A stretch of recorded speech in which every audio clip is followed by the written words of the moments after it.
దేవునికి మహిమ కలుగును గాక. హల్లెలూయా హల్లెలూయా హల్లెలూయా. ఆకలి అవుతున్న వారు నాతో పాటుగా గట్టిగా హల్లెలూయా చెబుదామా? హల్లెలూయా. ఆకలి అవుతుంది హల్లెలూయా అంటే అన్నాక మీరు ఆత్మీయ ఆకలి. దేవునికి స్తోత్రం. హల్లెలూయా. దేవునికి మహిమ కలుగును గాక. మరి ఈ యొక్క చక్కని అవకాశాన్ని దేవుడు నాకు ఇచ్చినందుకు మొట్టమొదటిగా దేవాతి దేవునికి నేను వందనాలు తెలియజేస్తూ ఉంటున్నాను. అలాగే ఈ యొక్క సమయాన్ని నాకు ఇచ్చిన దైవజనులకి నా హృదయపూర్వకమైన వందనాలు. అలాగే సంఘములో ఉన్నటువంటి యవన బిడ్డలకి, సంఘస్థులకి, తల్లి గారికి, అందరికీ కూడా ప్రభు నామములో వందనాలు తెలియజేస్తూ ఉంటున్నాను. దేవుని సన్నిధిలో ముందుకు వెళ్ళడానికి ముందుగా నా పేరు రాజ్ కుమార్. ఎంతమందికి తెలుసు? నేను దేవునికి స్తోత్రం కలుగును గాక. మరి దేవుని యొక్క మహాకృపను బట్టి 2023వ సంవత్సరం ఒక ఆరాధనలో నేను మీతో పాటు పాల్గొనడానికి దేవుడు కృప చూపించాడు. మరి 2024వ సంవత్సరం చివరి మాసంలో మీతో పాటు గడిపే ఈ మంచి తరుణాన్ని ఇచ్చిన దేవునికి మరొకసారి నేను కృతజ్ఞత చెల్లిస్తున్నాను. నేను పాస్టర్ గారు చెప్పినట్టు రూయల్ డాడీని కీబోర్డ్ కొడుతున్నాడు కదా, ఆ అబ్బాయి వాళ్ళ డాడీని నేను హన్మకొండలో పరిచర్య చేస్తూ ఉన్నాను. దేవుని కృపను బట్టి హన్మకొండ ప్రాంతంలో దేవుడు వాడుకుంటున్నాడు. దేవుని యొక్క మహాకృపను బట్టి దేవునికి స్తుతి చెల్లిస్తూ సమయాన్ని వ్యర్థం చేయకుండా ముందుకు వెళ్దాం. మనందరికీ బాగా పరిచయం ఉన్నటువంటి లేఖన భాగం యెషయా గ్రంథము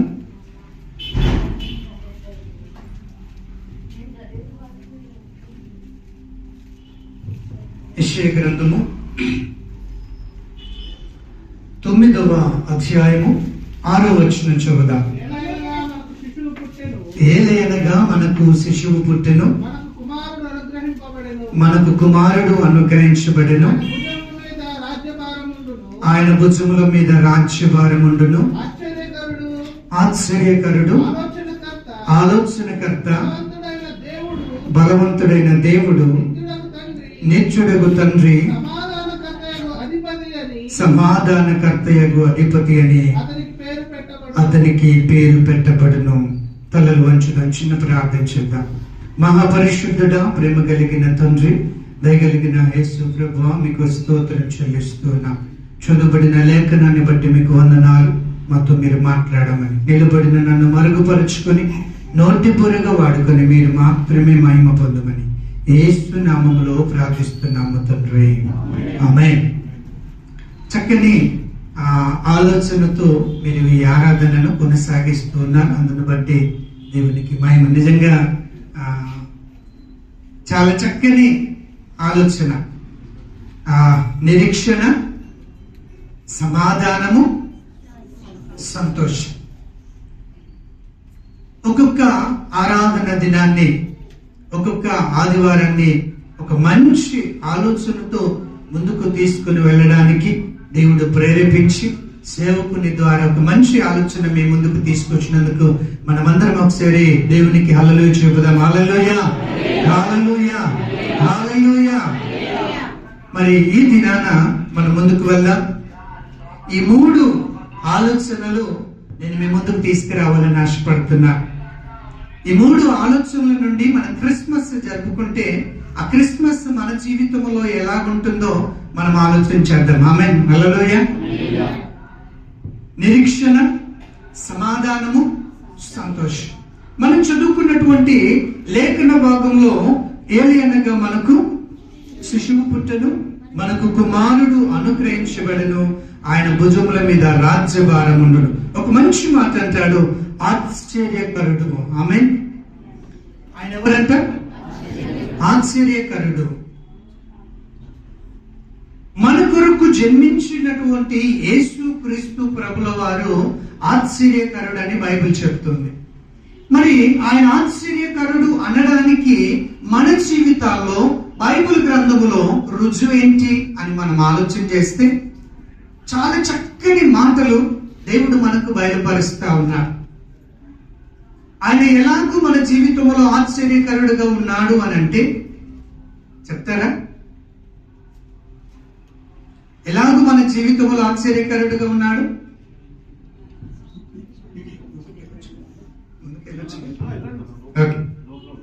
ఆయన ఎలాంటి వాడిగా, ఆశ్చర్యకరుడిగా మన మధ్యలో ఉన్నాడు. అమ్మా ఓకే, ఇంకా చెప్పాలి.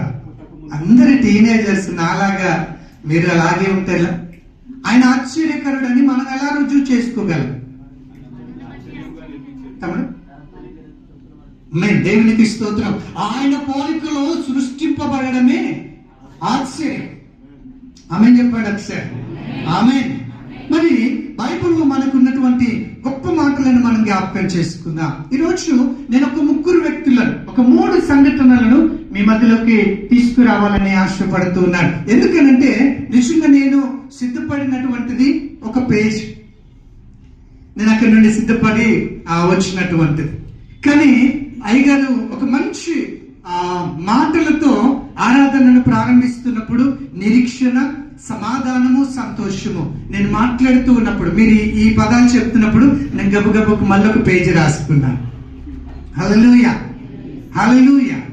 మరి మనం చూసినట్టయితే యేసుక్రీస్తు జననాన్ని మనం ఆనందిస్తున్నప్పుడు, యేసుక్రీస్తు యొక్క జననములో ఒక సంతోషముతో కూడిన జీవితాన్ని మనం అనుభవించాలి అన్నప్పుడు నిజంగా మనలో ఎవరు ఉండాలి అంటే మనందరికీ తెలుసు. ఎవరు ఉండాలి? యేసయ్య ఉండాలి అనుకుంటాం. ఈ 3 సంఘటనలో ఒక మాట మనం జ్ఞాపకం చేద్దాం. చదువుతాం ఒకసారి. మత్తయి సువార్త 2వ అధ్యాయము 1వ వచనం. మనందరికీ బాగా తెలిసినటువంటి మాటలే, కొత్త ఏమి కాదు, కానీ జస్ట్ అందులో నుండి కొన్ని ఆలోచనలు మీ దగ్గరికి తీసుకురావాలని ఆశపడుతున్నాను. రాజైన హేరోదు దినముల యందు యూదా దేశపు బెత్లెహేములో యేసు పుట్టిన పిమ్మట, ఇదిగో తూర్పు దేశపు జ్ఞానులు యెరూషలేమునకు వచ్చి, యూదా రాజుగా పుట్టినవాడు ఎక్కడ ఉన్నాడు?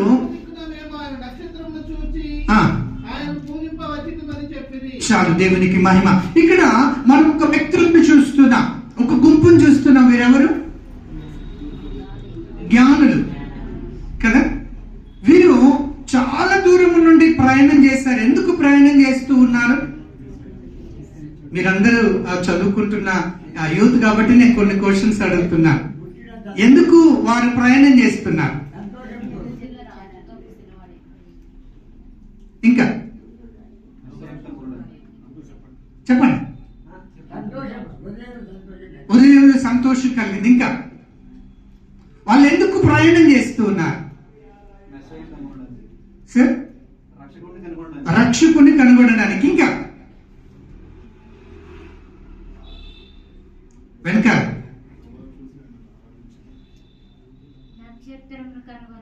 ఎవరాలు?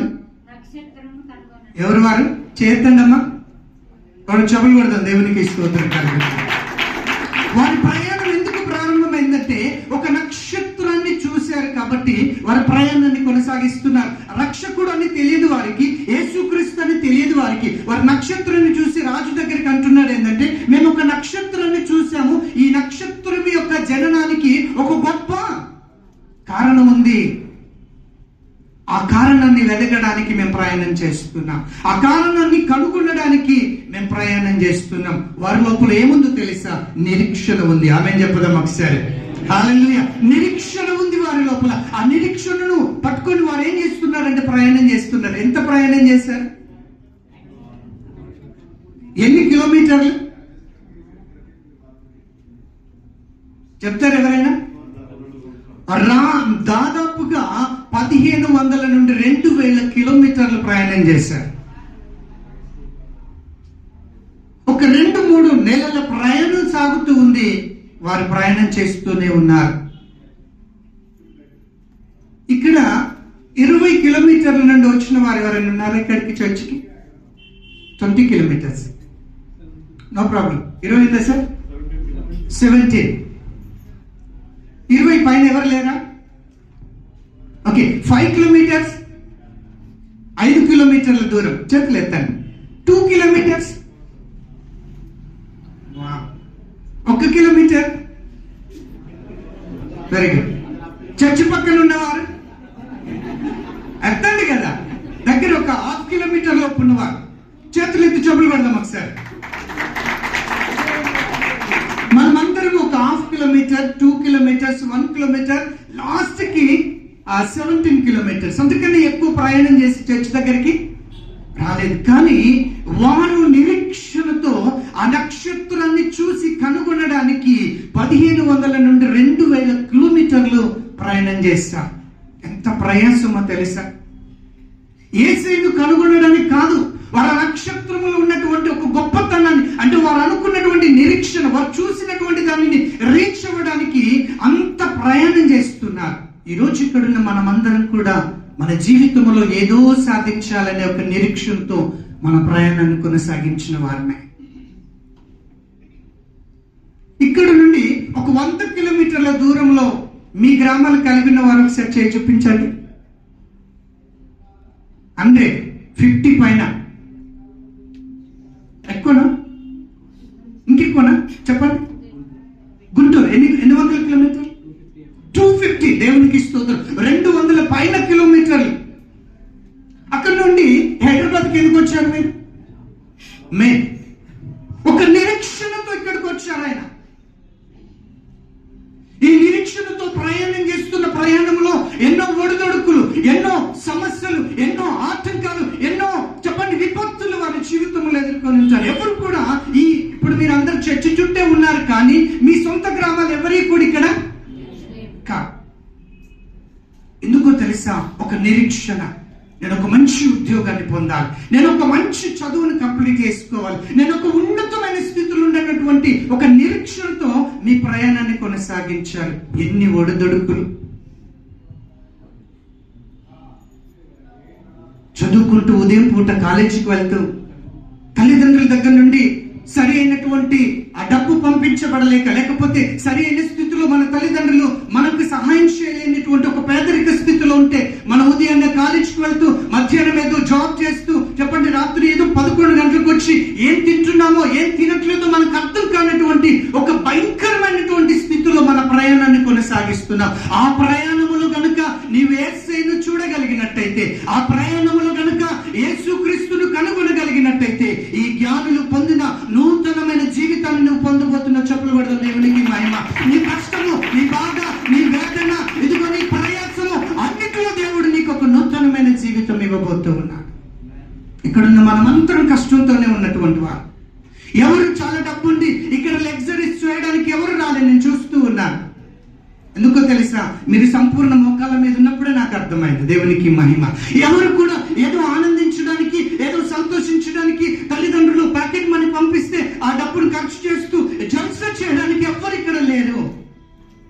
అందుకొరకే దైవ సేవకులు ఈ 3 క్యాండిల్స్ ని వెలిగించారు. Really thank you so much brother, thank you. నేను ఆ పదాలను వాడుతున్నప్పుడు నాలో ఒక స్పర్శ నేను అక్కడ కలిగి ఉన్నాను. మన జీవితము ఊరికి వచ్చి ఇక్కడ గడుపుతున్నటువంటి జీవితాలు కాదు, ఊరికి ఏదో టైం పాస్ చేయడానికి ఇక్కడ కూర్చున్నటువంటి లైఫ్స్ మనకి కావు. చాలా కష్టంతో, ఏదో సాధించాలన్నటువంటి ఒక కోరికతో చదువుతున్న వారే కావచ్చు, పార్ట్ టైం జాబ్స్ చేస్తున్న వారు కావచ్చు, ఫుల్ టైం జాబ్ చేస్తున్న వారు కావచ్చు, కుటుంబాలతో ఉన్నటువంటి వారు కావచ్చు. ఎవరు వెలిగించాలన్నారు ఇక్కడ? మ్యారేజ్ అయిన వారే, వివాహం జరిగి వారు ఏదో సాధించాలన్నటువంటి ఒక నిరీక్షణ. ఆ నిరీక్షణలో ప్రయాణం చేస్తున్నప్పుడు ఎన్నో ఒడిదుడుకులు. ఈ హైదరాబాద్ లో ఉండి కుటుంబంతో కొనసాగాలి అంటే చాలా కష్టం. కొన్నిసార్లు భార్య భర్తలకు సమాధానం లేని స్థితి, కొన్నిసార్లు ఆర్థికంగా మన దగ్గర మనం చేసుకోవాలి, మనం కొనుక్కోవాలనేది లేకపోయే వారిద్దరి మధ్యలో ఏదో ఒక అసంతృప్తి. ఈ జ్ఞానులు అలాగే 1500 కిలోమీటర్లు ప్రయాణం చేశారు. ఆ ప్రయాణంలో దేవుని బిడ్డలారా చివరికి రాజు దగ్గరికి వచ్చి అడుగుతూ ఉన్నారు, అయ్యా మేము ఒక నక్షత్రాన్ని చూసాము, దాన్ని వెతుకుతూ మా ప్రయాణాన్ని కొనసాగిస్తూ ఇక్కడికి వచ్చాం. ఈ నక్షత్రం యొక్క జననానికి ఒక ప్రాముఖ్యమైన కారణం ఉంది అనగానే రాజు, మనందరికీ స్టోరీ తెలిసిన స్టోరీ అంతా చెప్పండి. వాళ్ళని పిలిపించి కదా, అదంతా తెలుసుకున్న తర్వాత వారు తిరిగి ఎక్కడికి వెళ్తారు? మళ్ళీ ఆ నక్షత్రం నడిపించిన కొలది వారు బెత్లెహేముకి ప్రయాణం అవుతారు. కానీ రాజు ఒక ప్రయత్నం చేశాడు. ఏంటంటే, మీరు వెళ్ళి ఆ విషయాన్ని తిరిగి నాకు చెప్పండి అన్నాడు. ఎందుకు? అక్కడ కింద కొన్ని మాటలు రాస్తుంటుంది. ఎందుకంటే వాళ్ళని చంపేయాలి అన్నటువంటి ఆలోచన. చూడండి, వారి ప్రయాణము నక్షత్రాన్ని చూసి ప్రారంభించారు వారి ప్రయాణం. కానీ ఎప్పుడైతే యేసు క్రీస్తును కనుగొనగలిగారో, ఎప్పుడైతే యేసును దర్శించగలిగారో, ఎప్పుడైతే యేసును చూడగలిగారో, వారి ప్రయాణంలో వారు ఒక నూతనమైన మార్గంలో తిరిగి వారి దేశాలకు ప్రయాణం అవుతున్నారు. చెప్పకూడదు దేవునికి మహిమ. నూతనమైన జీవితాన్ని కలిగి ప్రారంభమవుతున్నారు వారి జీవితం. నూతనమైన ఆలోచనతో వారి జీవితాన్ని తిరిగి దేవుడు నడిపిస్తూ ఉన్నాడు. నీ ప్రయత్నం ఏదైనా కావచ్చు. నీ ప్రయత్నంలో నువ్వు ఎవరిని చూడగలగాలో తెలుసా? యేసును చూడగలగాలి. నీ ఉద్యోగంలో యేసును చూడగలగాలి. నీ యొక్క చదువులో యేసుకు కనుగొనగలగాలి. నీ ఉన్నతమైన చదువు చదువుతున్నప్పటికీ కూడా ఆ చదువులో ఎవరుండాలో తెలుసా? యేసును ఉండగలిగినట్టయితే, యేసును నీవు కనుగొనగలిగినట్టయితే, ఈ చదువు, ఈ యొక్క ఉద్యోగం, ఈ స్థితి, ఈ పరిస్థితి కూడా దేవుడు నాకు ఇచ్చింది అని దేవునికి నువ్వు స్థానం ఇవ్వగలిగితే నీ జీవితంలో ఒక క్రొత్త దానాన్ని చూడబోతున్నావు.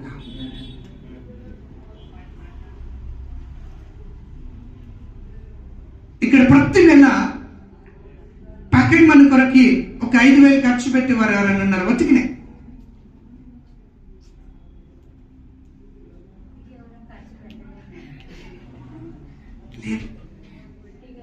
చాలా కుటుంబాలను చూస్తున్నా, చాలా సంఘాలను చూస్తున్నా, చాలా మంది యవనస్తులను చూస్తున్నా. భయంకరంగా ఖర్చు పెడుతూ ఎంజాయ్ చేస్తున్నటువంటి వాళ్ళు. కానీ ఈరోజు మనం ఇక్కడ ఉన్నామంటే ఒక నిరీక్షణ మన జీవితంలో. క్రిస్మస్, యేసుక్రీస్తు జనము మన జీవితంలో ఏం తీసుకొస్తుందో తెలుసా? ఈ నిరీక్షణతో కూడిన ప్రయాణంలో మనకు ఒక నూతనమైన జీవితాన్ని ఇవ్వబోతున్నాడు. దేవునికి మహిమ కలుగుగాక.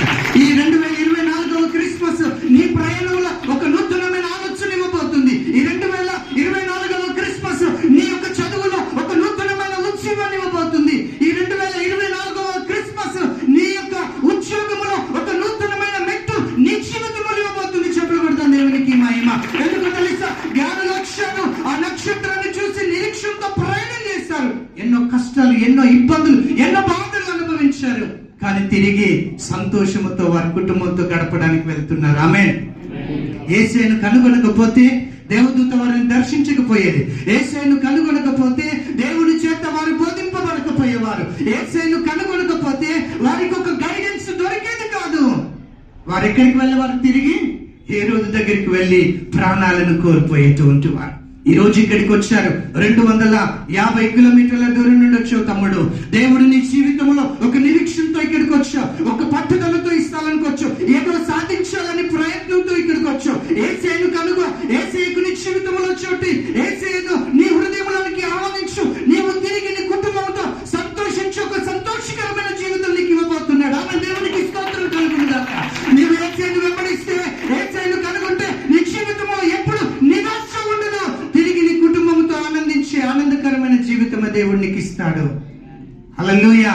అదే మన జీవితంలో దేవుడిచ్చే నిరీక్షణ. ఈ క్రిస్మస్ నీకేమిస్తుంది? నిరీక్షణ ఇస్తుంది. కష్టంలో, బాధలో చాలినటువంటి మీ రూమ్స్ ఎలా ఉంటాయో తెలుసు నాకు. నేను తమ్ముడు రాగున్నాడు ఇక్కడ చేస్తున్నాను. అమ్మాయి ఆయన రూమ్ లోకి వచ్చాం. అసలు ఏమి ఉండేది కాదు. ఏమి ఉండేది కాదు. ఆ రూమ్ లో కూర్చోవాలన్నీ ఓ కుర్చీ ఉండదు, ఓ ఏముండదు, బెడ్ ఉండదు. వంట చేసుకుందామంటే ఇప్పుడు మ్యారేజ్ అయింది, అన్ని ఉన్నాయి. లేదు, అలాంటి పరిస్థితుల్లో ఎంత కష్టపడుతున్నారా? చదువుతూ పార్ట్ టైం జాబ్ చేస్తున్న వారు ఒకసారి నా కొరకు చేతులు ఎత్తుతారు. అందరు చదువుతున్నవారేనా? జాబ్ చేస్తున్నవారు, ఉద్యోగం చేస్తున్నవారు. ఓకే, ఈ ఉద్యోగములో ఎన్నో ఒత్తిడి, ఎన్నో బాధలు, ఇవన్నిటిలో నిరీక్షణతోనే ఈ స్థలంలో మనం ఉన్నాం. ఈ నిరీక్షణ మన జీవితంలో ఒక నూతనమైన మార్గాన్ని ఇస్తుంది. యేసే దగ్గర ఉంటే ఆయన మనకు మంచి గైడెన్స్ ఇస్తాడు. ఈ జ్ఞానులతో దేవదూత చెప్తున్నది, మీరు వేరే మార్గంలో వెళ్ళండి. ఒక మంచి ఉపదేశం.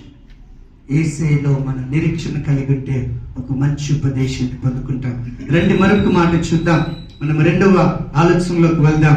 లూకా సువార్త 1వ అధ్యాయము 38వ వచనం ఒకరు చదవండి. మత్తయి సువార్త 1వ అధ్యాయము, నన్ను చెప్పనియండి, 24వ వచనము స్త్రీల నుండి చదవండి. ఓకే, చదవండి బ్రదర్. ఏం చదువుతున్నారు? లూకా, రైట్. అందుకు మరియా, ఇదిగో ప్రభు దాసురాలను, నీ మాట చొప్పున నాకు జరుగునుగాక, నీ మాట చొప్పున నాకు జరుగునుగాక నేను. చాలు, దేవునికి స్తోత్రం. ఇక్కడ మత్తయి సువార్త 1:24, యోసేపు నిద్ర మేలుకొని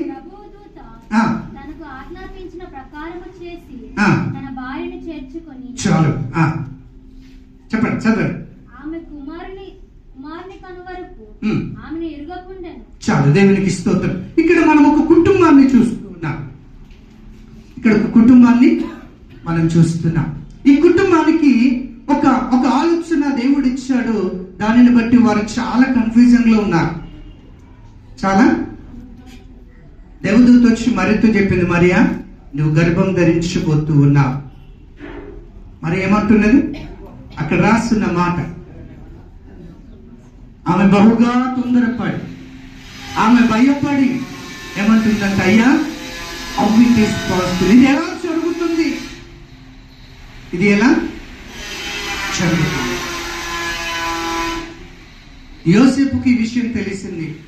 యోసేపులో కూడా కన్ఫ్యూజన్. యోసేపు కూడా ఏం అర్థం కావట్లేదు. ఏంటి, మాకిద్దరికి ఎంగేజ్మెంట్ అయింది కదా, మేము ఒక కుటుంబంగా చేయబడబోతున్నాం, ఒక కుటుంబంగా దేవుడు మమ్మల్ని ఆశీర్వదించబోతూ ఉన్నాడు. ఇదేమి సంగతి? వారు ఆలోచన చేస్తూ ఉన్నారు. ఏం అర్థం కావట్లేదు. ఎవరికి? యోసేపుకు నిద్ర రావట్లేదు కదా. యోసేపుకి నిద్ర రావట్లేదు. నిద్ర రాకుండా రాత్రులు అటు ఇటు తిరిగిన వాళ్ళు ఎవరైనా ఉంటే నాతో పాటు ఒకసారి చేయెత్తుతారా? అబద్ధం ఆడద్దు. నేను కూడా అక్కడి నుండే వచ్చిన కదా. నేను కరెక్ట్ పుట్టగానే 40 సంవత్సరాల పుట్టలేదు. ఎస్, నేను పుట్టగానే 40 సంవత్సరాల వయసులో ఏం పుట్టలేదు. నేను కూడా బాలుడి నుండి ఇంకా చెప్పండి కదా, బాలుడి నుండి ఇంకా యవనస్తుల్లోకి, అక్కడి నుండి అక్కడి నుండి మ్యారేజ్ నుండి ఓ ఫాదర్ స్టేజ్, ఇప్పుడు వృద్ధాప్య పిల్లలకు తీసుకెళ్ళకండి, ఇంకొక 30 ఉంది. స్తోత్రం. ఈ కుటుంబము ఒక సంతోషాన్ని గడపడానికి ఎంగేజ్మెంట్ అయింది. ఇప్పుడైతే భయంకరంగా ఉంటుంది. ఎంగేజ్మెంట్ అయిన తర్వాత ఏముంటదండి? ఏముంటుంది ఎంగేజ్మెంట్ అయిన తర్వాత? ఎవరికైనా ఎంగేజ్మెంట్ అయింది ఇక్కడ? వచ్చే సంవత్సరం క్యాండిల్స్ ఇంక కొత్త వాళ్ళు వెలిగించాలి. కొత్త వాళ్ళు వెలిగించాలంటే ఎంగేజ్మెంట్ అవుతూ ఉండాలి. ఆమేన్, హల్లెలూయా, దేవునికి స్తోత్రం కలుగును గాక. ఓకే, ఈ కుటుంబము ఒక భయంకరమైన ఆలోచనలోకి వెళ్ళిపోయారు.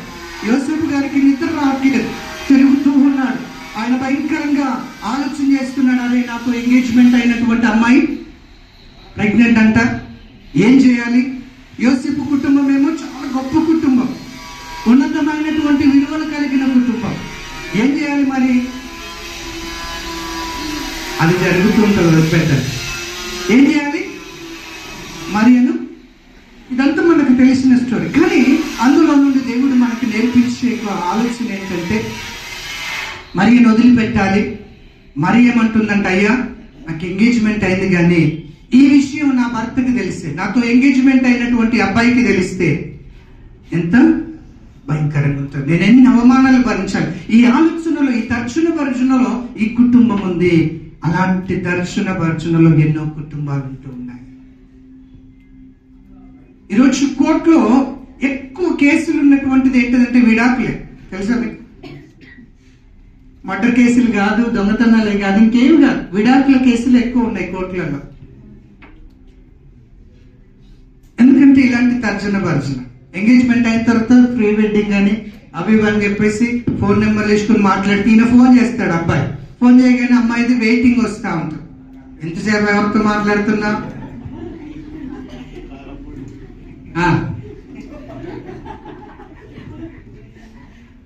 ఇంతసేపు ఎవరితో మాట్లాడుతున్నా? అదొక స్టోరీ స్టార్ట్ అయింది. లవ్ మ్యారేజ్ చేసుకుంటున్న వాళ్ళు చాలా మంది ఉన్నారు. నేను ఒక విషయం చెప్తాను. లవ్ మ్యారేజ్ మంచిది కాదంటే మీరు అందరు నన్ను కొడతారు, ఎందుకంటే అందరు యూత్ వాళ్ళు కాదు. ఇంకోసారి అన్న అయ్యగారు లవ్ మ్యారేజ్ వద్దన్నాడు అన్న, కొంచెం పిలవకుండా ఉంటే అయిపోతుంది. వద్దామన్నా కూడా వద్దని చెప్పి రుయల్ తమ్ముడు కొంచెం చెప్పినాయన అని చెప్పి మా రుయల్ కూడా చెప్తాను. కానీ లవ్ మ్యారేజ్ చేసుకున్న తర్వాత చాలా ప్రాబ్లమ్స్ వస్తాయి. కారణం ఏంటో తెలుసా? లవ్ చేస్తున్నప్పుడు ఏం చేస్తారు?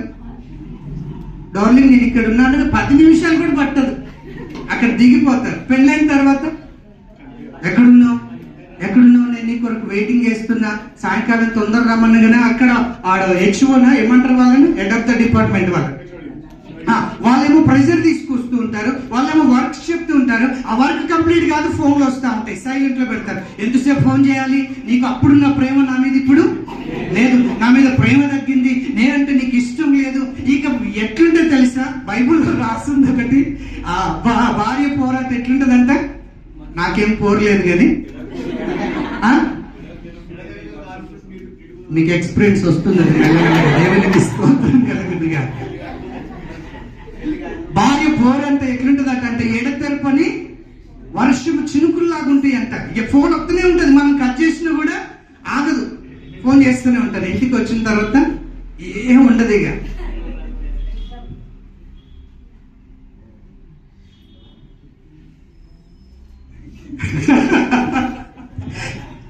జ్యోతి ఇట్లా అంటున్నది, నేను ఎప్పుడు చేయలేదు సార్, నేను నిన్ను చూడలేదమ్మా, వెనక్కి చూసా అంతే. ఇప్పుడు ఎట్లుంది తెలుసా? బుడంకాయల దొంగ అంటే తెలుసా? సామెతలు వచ్చాయి కదా, బుడంకాయల దొంగ అంటే భుజాలు ఉంటున్నాంట. నేను ఒట్టిగా వెనక్కి చూశాను, నేనైతే కాదంటున్నది అక్కడ. దేవునికి స్తోత్రం. నువ్వు కాకపోతే దేవునికి మహిమే, నువ్వైతే మార్చుకో, దేవునికి మహిమ కలుగును కదా. హల్లెలూయా. ఇలాంటి భయంకరమైన సిచ్యువేషన్స్ ఉంటాయి, అర్థం కావు. అసలు వాళ్ళిద్దరి మధ్యలో వివాహానికి ముందున్నటువంటి అండర్స్టాండింగ్ వివాహం తర్వాత ఉండదు.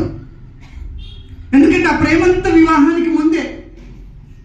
వివాహం అయిపోయిన తర్వాత ప్రేమ ఉండదు, ప్రేమించడానికి అవకాశమే ఉండదు. అందుకొరకే అరేంజ్ మ్యారేజ్ చేసుకుంటే ఏంటంటే, మ్యారేజ్ అయిన తర్వాత ఎప్పటిదాకా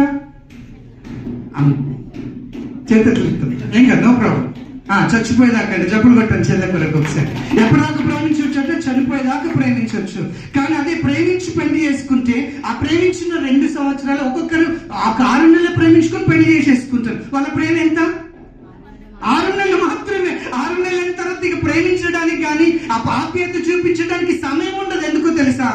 బాధ్యతలు పెరిగిపోతాయి.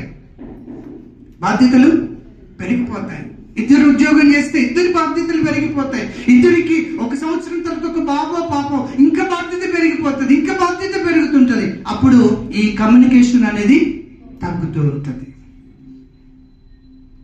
అప్పుడు కూడా ప్రేమ ఉంటది, కానీ ముందున్న ప్రేమకి ఇప్పటికీ తేడా ఉంటది. కాబట్టి వీడు తేడాగాడనుకుంటుంది.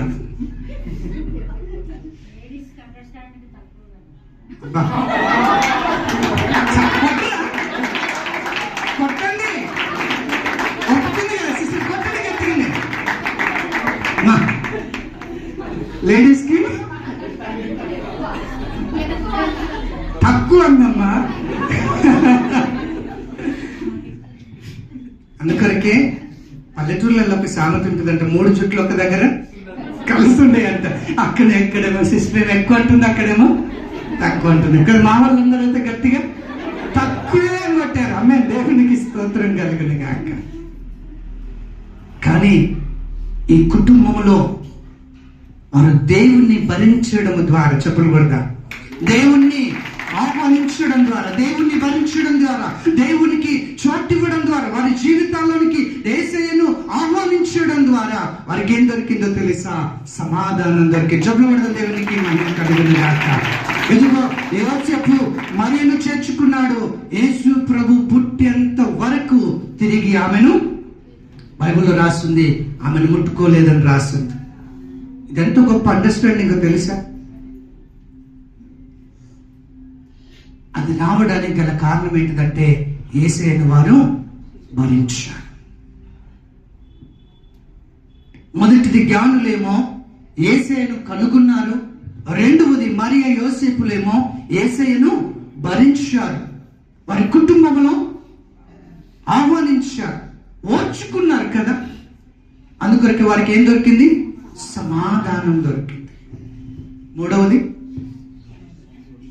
మూడవది సంతోషం. రండి యోహాను సువార్తలోకి వెళ్దాం. అమ్మ దేవుడా, ఇక అయిపోతుందా లేదా సార్? యోహాను సువార్త 1వ అధ్యాయం. అమ్మ నో ప్రాబ్లం. యేసు రాజ్యానికి స్తోత్రం. యోహాను సువార్త 1వ అధ్యాయము 43, 44 వచనాలు. కనుగొని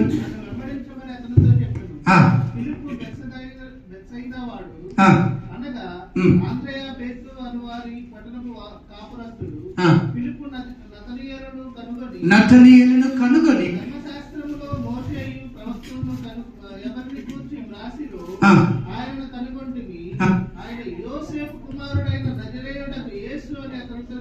చెప్పాను. అందుకు నతనీయులు నజరేతులో నుండి మంచిది ఏదైనా రాగలదా? ఒక ప్రశ్న అడుగుతున్నాడు నతనీయులు. ఎవరిని? ఫిలిప్ అనేటువంటి ఒక వ్యక్తిని. వారిద్దరి మధ్యలో సంభాషణ జరుగుతుంది. ఈ యొక్క ఫిలిప్ చెప్తున్నాడు, నేను ఇదంతా ప్రవక్తలు ఏవైతే చెప్పారో ఆ నజరేతుడైన యేసు గురించి నేను విన్నాను అన్నప్పుడు ఒక మాట అంటున్నాడు, ఆ నజరేతులో నుండి మంచిది ఏదైనా రాగలదా? మనం కొంతమంది పేరు చెప్పగలబ్బా, వాడా, ఆమెనా అంటే ఏదో ఒక పొరపాటు, లోపం. నజరేతులో నుండి మంచిది ఏదైనా రాగలదు. ఎందుకు ప్రశ్న అడిగాడో తెలుసా? ఆ ప్రశ్న ఎందుకు అడిగాడంటే రాజుల గ్రంథంలోకి వెళ్తే ఆ ప్రశ్నకు మనకు సమాధానం దొరుకుతుంది. 1 రాజుల గ్రంథము 9వ అధ్యాయం 10వ వచనం ఒకసారి చూద్దాం. సొలొమోను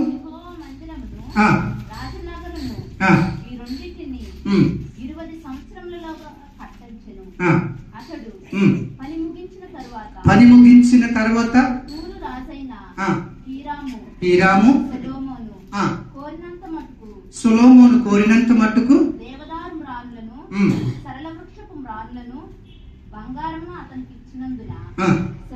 సొలొమోను గలిలయ దేశమందున్న 20 పట్టణములను హీరాముకు అప్పగించాడు.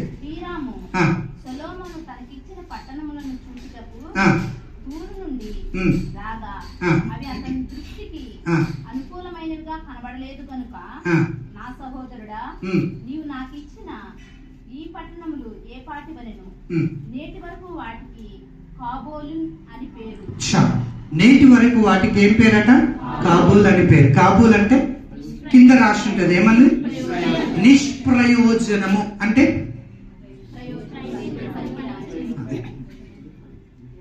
పనికి రానటువంటి గ్రామం.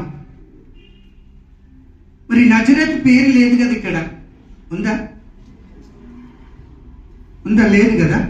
యూదా దేశంలో ఉన్నటువంటి 20 గ్రామాలు ఇచ్చారు మీకు. వెనకాల బైబిల్ వెనకాల చూడండి, మ్యాప్ చూడండి. యూదా దేశములో 20 గ్రామాల్లో నజరేతు ఒక గ్రామం. చూడండి ఒకసారి, ఎందుకంటే మనం ఏది ఊరికి చెప్పదు. ఉందా? యూదా దేశం కనబడుతుందా? ఒకసారి ఇస్తారా సార్? ఐగర్ బయట అంత చక్కగా కలర్ఫుల్ గా ఉంది. యూదా దేశంలో నజరేతు అనేటువంటి ఒక పట్టణము ఉంది. ఎస్, ఈ నజరేతు ఎలాంటిది? ఇప్పుడు పనికి రానటువంటిది. దేవునికి స్తోత్రం. ఆ పట్టణాన్ని అందుకొరకే వ్యక్తి అడుగుతున్నాడు ఏమనంటే, నజరేతులో నుండి మంచిది రాగలుగుతుంది. ఎందుకంటే ఆ నజరేతు ఎలాంటిది? పనికి రానటువంటిది. ఏ వసతులు లేవు, ఎలాంటి ఉపయోగకరమైన సారవంతమైన భూములు లేవు. నజరేతు అంతా కూడా కొండలతో ఉన్నటువంటి పట్టణం. నజరేతు అంతా కూడా భయంకరమైనటువంటి అజ్ఞానంలో ఉన్నటువంటి పట్టణం, నిష్ప్రయోజనమైనటువంటి పట్టణం, అది పనికిరానటువంటి పట్టణం, కుగ్రామం. అయ్యా,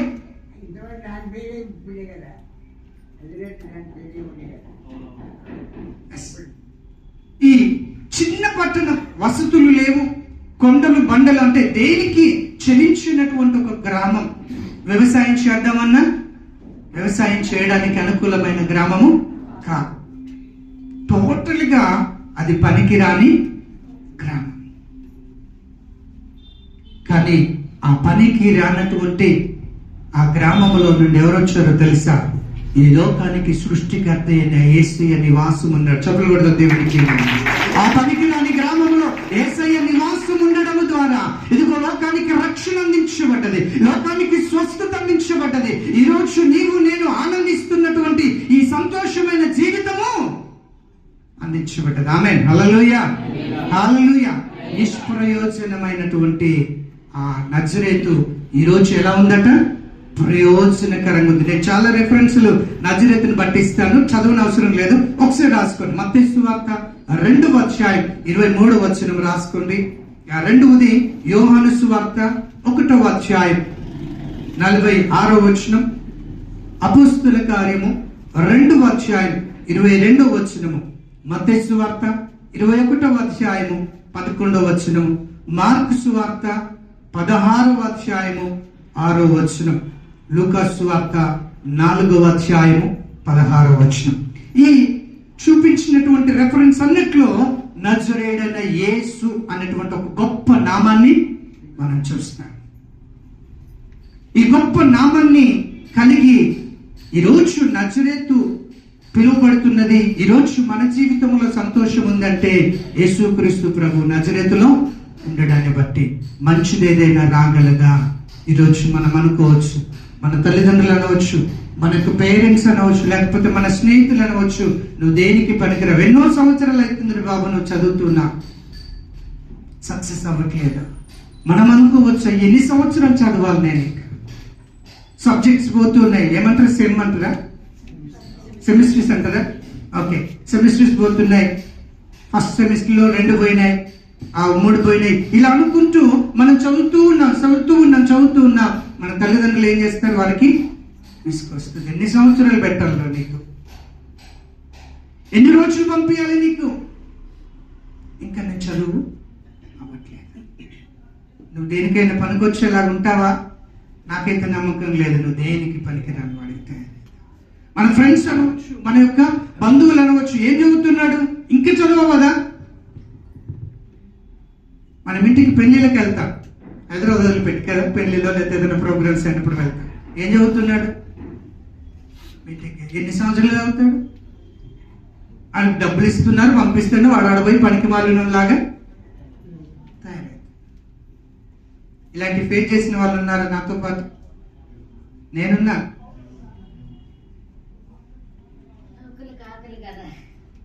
ఖచ్చితంగా ఇవన్నీ ఫేస్ చేస్తూ ఉంటాం మనం. ఎందుకో తెలుసా, ఈరోజు ఇక్కడ మనం ఉన్నామంటే ఖచ్చితంగా మన బంధువులో, మన రక్త సంబంధులో, లేకపోతే మన తల్లిదండ్రులు, ఏంట్రా నువ్వు పనికొచ్చేది ఏదైనా చేస్తున్నావా, నాకున్నదంతా నీ మీద తగలబెడుతున్నా, దేంట్లో సక్సెస్ అవ్వట్లేదు.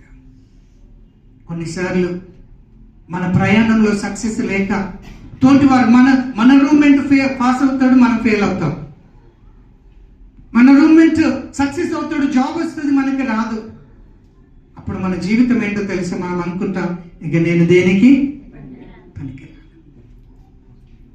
సూసైడ్ చేసుకోవడానికి మొట్టమొదటి కారణం ఏంటి చెప్తారా? ఇక నేను పనికిరాను. నజరేతు ఏ దేనికి పనికి రానటువంటిది, నజరేతు నిష్ప్రయోజనమైనటువంటిది. కానీ యేసయ్య నివాసం ఉంచడానికి, యేసయ్య నివసించడానికి ఆ స్థలాన్ని ఎన్నుకున్నాడు. ఈ రోజు ప్రపంచమంతా కూడా నజరేయుడైన యేసు అని ఆయన నామాన్ని ఉచ్చరిస్తుంది. చెప్పులు కొడదాం. ఆ విలువలేని గ్రామానికి, నిష్ప్రయోజనమైన గ్రామానికి ఒక పేరు వచ్చింది. ఈరోజు నీవు నిష్ప్రయోజనంగా ఉండవచ్చు, ఎవరికి పనికిరానటువంటి స్థితిలో ఉండవచ్చు. ఫిలోమోనుకు రాసిన పత్రికలో ఒక మాట అంటాడు పౌలు భక్తుడు. ఇదిగో 1వ అధ్యాయం, ఈ మాట చెప్పి నేను ముగిస్తాను. ఫిలోమోనుకు రాసిన 1వ పత్రిక 1వ అధ్యాయం 11వ వచనం చదువుతారు ఒకసారి. అతడు మునుపు నీకు నిష్ప్రయోజనమైన వాడే కాదు. అతడు మునుపు నీకు నిష్ప్రయోజనమైన వాడు. చాలా అక్కడ ఆగుదాం. అతడు మునుపు నీకు నిష్ప్రయోజనమైన వాడు, పనికి రాలేదు. ఎందుకు తెలుసా? ఆయనను హత్య చేసి నీ దగ్గర డబ్బు దొంగిలించి నిన్ను మోసం చేసి చెరసాలలోకి వచ్చాడు. వాడు నిష్ప్రయోజనమైన వ్యక్తి. కానీ ఇప్పుడు నీకును నాకును, ఎవరికట? నీకును నాకును దేవునికి స్తోత్రమా, ప్రయోజనకరమైన వాడాయను. ప్రయోజనకరమైన వాడాయను. చెప్పులు కొడదా. ఆయన నిష్ప్రయోజనమైన వ్యక్తి. ఒక 2 నెలల క్రితం నిష్ప్రయోజనమైన వ్యక్తి, పోయిన సంవత్సరం నిష్ప్రయోజనమైన వ్యక్తి. కానీ ఈరోజు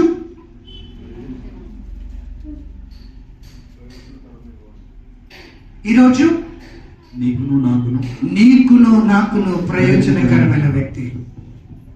విలువేలేని నా జీవితం నీ చేతిలో పడగానే ఎంతో విలువని నాకు చూపినది.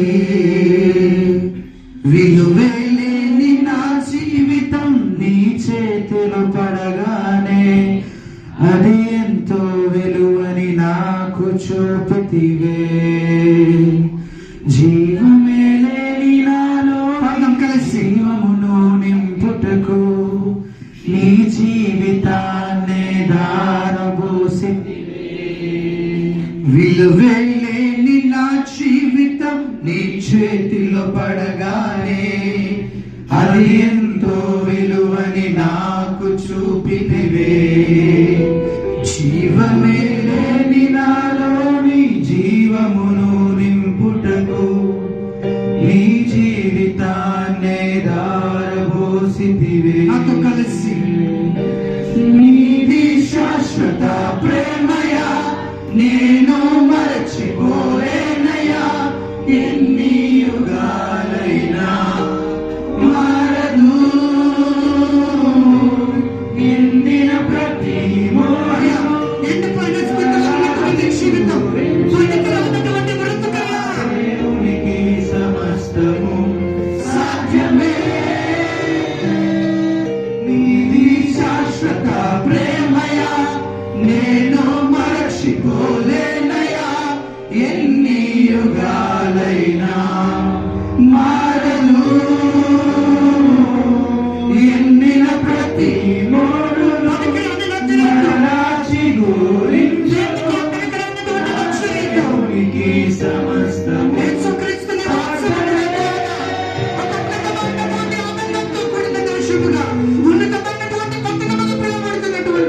గ్రామముగా దేవుడు నజరేతును ఆశీర్వదించాడు. నా ప్రియ సహోదరుడా, సహోదరి, ఈ మధ్యాహ్న కాల సమయంలో పనికిరాని వాడని మనల్ని తల్లిదండ్రులు అనవచ్చు, దేనికి అక్కడికి రాకుండా పోతున్నాడని చెప్పేసి నీ స్నేహితులు అనవచ్చు. మా నాన్నగారు పాస్టర్, నన్ను ఈ మాట చెప్పడానికి నిజంగా చాలా ఒక ఆలోచనతో ఈ స్థలంలో నిలబడ్డాను. మా నాన్నగారి సేవకులు. కానీ నేను ఇంట్లో చదువుతున్నప్పుడు బయటికి వెళ్ళాలి, ఒక పల్లెటూరులో పరిచయం చేసేది మా నాన్నగారు. ఉదయము, మధ్యాహ్నం, సాయంకాలం 3 బస్సులు మాత్రమే ఉండేది ఆ ఊరికి. బస్సు వచ్చే టైంకి నేను రెడీ అవుతే నా కాళ్ళు కదలకపోయేది. ఆ బస్సు వెళ్ళిపోయేంత వరకు కూడా నా కాళ్ళలో కదలికుండకపోయేది. ఏమయ్యేదో తెలియదు నాకు. కొద్ది రోజుల తర్వాత మా అన్నయ్య ఏమన్నాడు తెలుసా? వీడికి చదువు అంటే ఇష్టం లేదు, చదవడం అంటే వీడికి ఇష్టం లేదు, వీడి పనికి రాకుండా పోతాడు అన్నాడు మా అన్నయ్య. నేను వాడిని చదివించడానికి ఎన్ని ప్రయత్నాలు చేస్తాను. మా చిన్న నా చదువు విషయంలో చాలా ఇంట్రెస్ట్ తీసుకునేవాడు. నేను ఎంతో చదివించాలనుకొని ఎంతగా వాడి కొరకు నేను ఎన్ని ప్రయత్నాలు చేస్తున్నా వాడు పనికి రాకుండా పోతాడని. తల్లిదండ్రులు కన్న కడుపు కాబట్టి తన మనసులో ఉండవచ్చు, కానీ ఏ రోజు బయటికి అనలేదు. కానీ తప్పకుండా నా తల్లిదండ్రులు కూడా ఆలోచనలోకి వచ్చారు. మెల్లగా వెళ్ళడం ప్రారంభమయ్యాను. ఇంటర్లో నాకు బ్యాడ్ ఫ్రెండ్స్ జోడీ అయ్యారు. నాకు కొన్ని బ్యాడ్ హ్యాబిట్స్ అలవాటు అయ్యాయి. మెల్లమెల్లగా నాకే అర్థం అవుతున్నది నేను పనికి రాకుండా పోతున్నానేమో. నా అలవాట్లు, నాకున్న ఆలోచనలు నన్ను నిష్ప్రయోజనమైన స్థితికి తీసుకొని వెళ్తాదనే భయం నా లోపల మొదలైంది.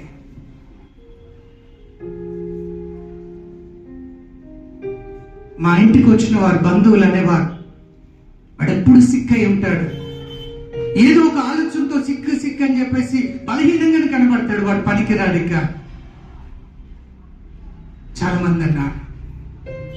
ఈరోజు నేను ఏదైతే ఫేస్ చేశానో ఏమైనా బిడ్డలు మీరు కూడా అది ఫేస్ చేసుకున్న వారు మీరు చాలా మంది ఉన్నారు. మీ బంధువులు, మీ స్నేహితులు, మీ రూమ్మేట్స్, నీతో పాటు జాబ్ చేస్తున్నటువంటి నీ కొలీగ్స్, నాకు ప్రమోషన్ వచ్చింది నీకు రాలేదు, నువ్వు వేస్ట్.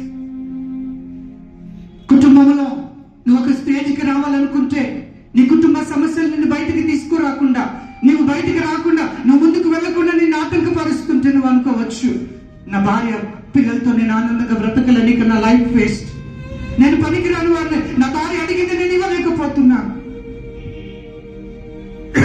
నా పిల్లలకి నేను సమృద్ధి జీవితాన్ని ఇవ్వలేకపోతున్నాను, నేను వేస్ట్ అనుకోవచ్చు. ఎందుకంటే 2019లో నేను అదే ఆలోచనలు ఉన్నాను. మా బాబు 10th అయిపోయింది. 10th వరకు ఒక క్రిస్టియన్ స్కూల్లో హాఫ్ పేమెంట్ కట్టి చదివించగలిగాను, కానీ ఉన్నతమైన చదువు చదివించడానికి నాకు ఏమీ లేదు. ఉన్న ఒక్క కొడుకును కూడా బాగా చదివించలేము, నువ్వేం మనిషి అన్నటువంటి స్థితిలో నా బంధువులు కావచ్చు, నా పొరుగు వారు కావచ్చు, చాలా మంది నన్ను హేళనకరంగా చేశారు. కానీ 2019లో ఆ కష్టంలో దేవుడు మమ్మల్ని ప్రేమించి నా భార్యకు మంచి ఉద్యోగాన్ని ఇచ్చాడు. ఈ ఎస్ఆర్ నగర్లో మీతో పాటు నా కొడుకు ఆరాధిస్తున్నాడు. నేను చెప్పాను, హైదరాబాద్లో ఉన్నంత కాలం అన్న ఫెలోషిప్ తోనే ఉండాలి, ఇంకెక్కడికి వెళ్ళొద్దని చెప్పాను. ఎందుకంటే లాస్ట్ టైం మేము బ్రదర్ని చూసినప్పుడు తన కన్నీటి ఆరాధన, నిష్ప్రయోజనమైనటువంటి తన జీవితం, దేనికి పనికి రానటువంటి తన బ్రతుకును దేవుడు ఈ పులిపీడి దగ్గరికి నిలబెట్టాడంటే దాని వెనుక ఎంతో ప్రయాసం, ఎంతో సమర్పణ, ఎంతో త్యాగం ఉంది, ఎంతో దేవుని యొక్క అభిషేకం ఉంటే ఆ స్థలంలో నిలబడతాడు. నేను చెప్పాను నా బాబుతో, నువ్వు ఉద్యోగం చేసినా, నీ చదువు అయిపోయినా ఈ చర్చిని, ఈ సహవాసాన్ని నీవు విడిచిపెట్టాను. ఎందుకంటే నేను అవి ఫేస్ చేశాను. ఈరోజు ఇక్కడ ఉన్నటువంటి నా ప్రియ చెల్లి, నా తమ్ముడు, మీరు అనుభవిస్తున్నవచ్చు. నిష్ప్రయోజనమైనటువంటి దేనికి పనికిరాని ఆ నజరేతు గ్రామంలో యేసయ్య ఒక్క అడుగు పెట్టాడు, ఆ గ్రామానికి విలువ వచ్చింది.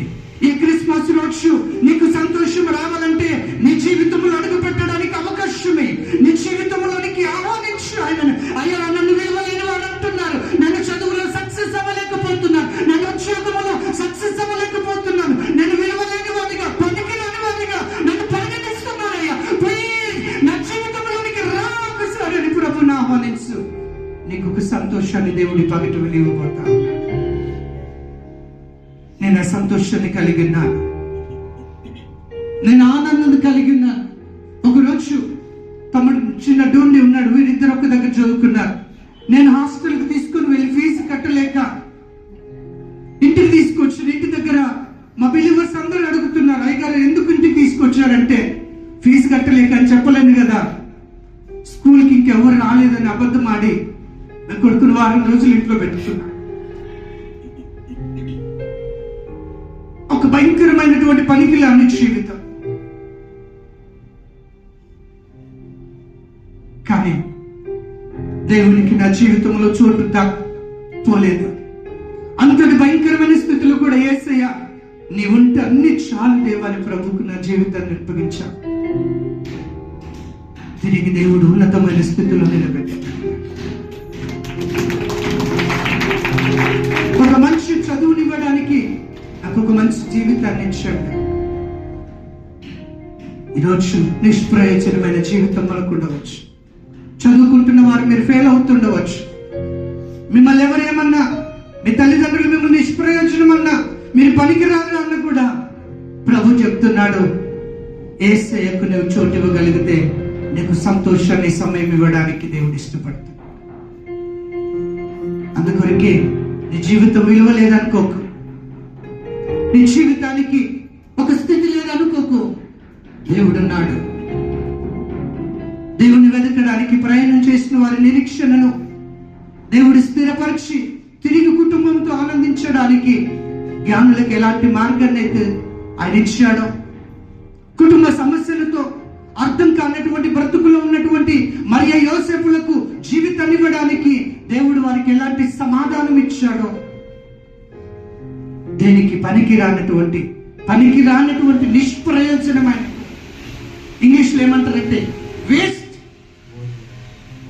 ఎంతో మంది మీ పేరెంట్స్ వేస్ట్ ఫెయిల్ అనేటువంటి సందర్భాలు ఎన్నో ఉన్నాయి మన జీవితం. కానీ అట్టి స్థితిలో దేవుడికి చోటిస్తే, ఈ క్రిస్మస్ రోజు దేవుడిని నీవు ఆహ్వానిస్తే, నజరేతుకి ఇచ్చినటువంటి ఆనందం, మరియా యోసేపులకు ఇచ్చిన సమాధానం, జ్ఞానులకు ఇచ్చినటువంటి నిరీక్షణ నీకు ఇవ్వడానికి సిద్ధకున్నాడు. ఒక్కసారి లేచి నిలబడతాను. ఒకసారి లేచి నిలబడతాను. నీవు నిష్ప్రయోజనంగా ఉన్నావేమో, నీ నిరీక్షణలో, నీ ఉద్యోగంలో నీ వలసిన స్థితిలో ఉన్నావేమో, నీ చదువులో నీ వలసిన స్థితిలో ఉన్నావేమో. నీ జీవితం దేవునికి అర్పించు. విలువలేని నా జీవితానికి నీ చేతులు పడినప్పుడు ఈ పాట తిరిగి అందరం కలిసి దేవునికి అర్పించుకుందాం. నజరేతున్న దేవుడు ఆశీర్వదించాడు. జ్ఞానులకు ఒక మంచి జీవితాన్ని ఇచ్చాడు. తిరిగి వారి కుటుంబాలతో ఆనందించే బ్రతుకునిచ్చాడు.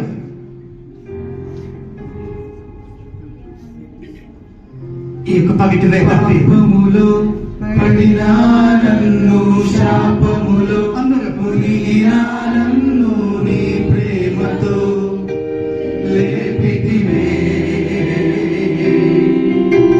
రోగమే నన్ను చుట్టుకొని ఉండగా వేదనతో ఒంటరినై అందరూ కలిసి కన్నీరు ఏకీభవించుదా తుడిచితివే. మరొకసారి పాపములో పడినా నన్ను, శాపములో మునిగినా నన్ను నీ ప్రేమతో లేపితివే. రోగమే నన్ను చుట్టుకొని ఉండగా నాతో ఒంటరినై ఉండగా నా కన్నీరు తుడిచితివే.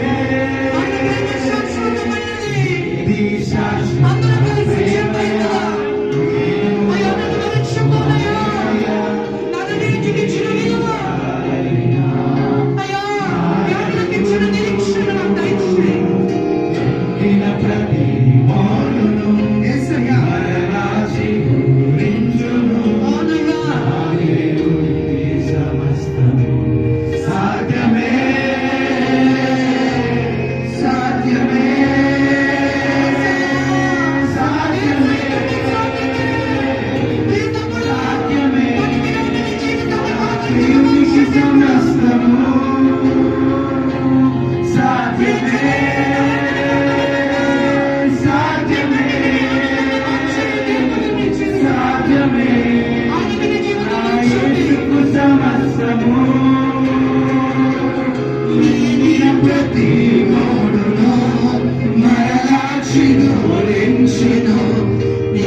చలించినటువంటి బ్రతుకేమో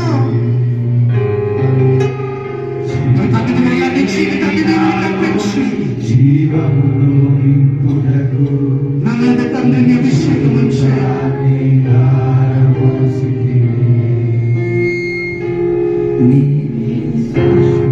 ప్రేమయా నేను మర్చిపోలేనయా, ఎన్ని యుగాలైనా. నీ ఉద్యోగముల సమస్యలు కావచ్చు, నీ చదువుల సమస్యలు కావచ్చు, నీ కుటుంబంలో సమస్యలు కావచ్చు, మరి యోసేపులకు ఇచ్చిన సమాధానానికి ఇవ్వడానికి నీ కుటుంబం ఈ రోజు రక్షించబోతున్నాడు దేవుడు. నీ ప్రయాణముల సమస్యలు కావచ్చు, ఇదిగో వ్యాపులను రక్షించిన దేవుడు నీవు నీ కార్యాన్ని అన్నిటి కార్యాలను రక్షించడానికి ఇష్టపడుతున్నాడు. ఎన్ని యుగాలైనా మారదు, ఎండిన ప్రతి మోడును మరలా చిగురించును. సమస్తం సాధ్యమే,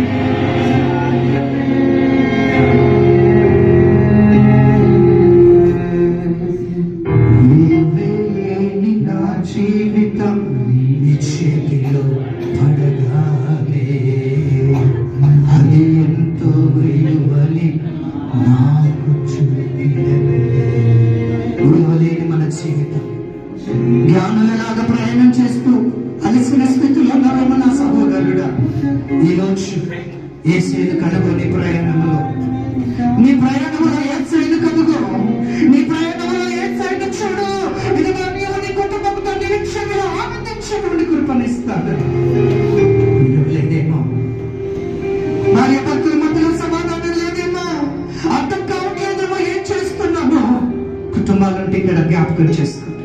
మరి యోసేపులాగా తక్షణ పరీక్షణలు, మరి యోసేపులాగా అర్థం కాని బ్రతుకులు ఉన్నారేమో. యేసయ్యను భరించి కాల సమయం.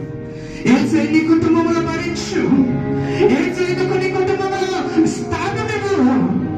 ఆయన నీకు సమాధానం ఇవ్వబోతా ఉన్నాడు. ఆయన నీకు సమాధానం ఇవ్వబోతున్నాడు. నా చరిత్రలాగా నిష్ప్రయోజనమైన బ్రతికేమో, నా చరిత్రలాగా నీకు పనికి రాని బ్రతికేమో, నా చరిత్రలాగా మూడు వాడిన బ్రతికేమో, నా చరిత్రలాగా ఎండిపోయిన బ్రతికేమో నీది. నా సహోదరుడా, యేసయ్య నీలో నివాసం చేయడానికి చోటివు. యేసయ్య నీలో నివాసం చేయడానికి చోటివు. ఆయన నీ జీవితాన్ని సంతోషంగా మార్చబోతున్న చదువుని పరిశుద్ధాత్మ. ఆయన నీ జీవితాన్ని ఆనందంగా మార్చబోతున్నాడు. నీ జీవితంలో సంపూర్ణమైన సంతోషం ఇవ్వబోతున్నాడు. ఎందుకంటే ఆయన ప్రేమ శాశ్వతమైనది, ఆయన ప్రేమ నిత్యమైనటువంటిది, ఆయన ప్రేమ ఎనలేనటువంటిది, ఆయన ప్రేమకు హద్దులు లేనటువంటిది. అటు దేవునికి నీవు సమర్పణ చేసుకో. ఇది దాన్ని ఈ క్రిస్మస్ ని నీ జీవితంలోకి ఆహ్వానించు. క్రీస్తుని ఆహ్వానించు. ప్రభు వైపు చూద్దాం. దేవునికి మహిమ కలుగును గాక.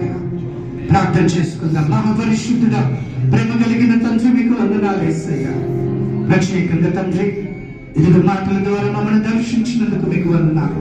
జ్ఞానులకు ఇచ్చిన నిరీక్షణ, మరి యోసేపులకు ఇచ్చిన సమాధానం తండ్రి, ఇదిగో ప్రభా దేనికి పనికిరాని నజరేతుకు ఇచ్చినటువంటి సంతోషము ఈరోజు మేము కలిగి ఉండాలంటే మిమ్మల్ని కనుగొవాలి, మిమ్మల్ని భరించాలి, మీకు నివాసము చేయడానికి మేము చోటు ఇవ్వాలి. అతి కృపను మాకందరికి ఇచ్చి ఇక్కడున్న ప్రతి బిడ్డను దీవించమని యేసు నామములో ప్రార్థిస్తున్నాము తండ్రి. ఆమేన్.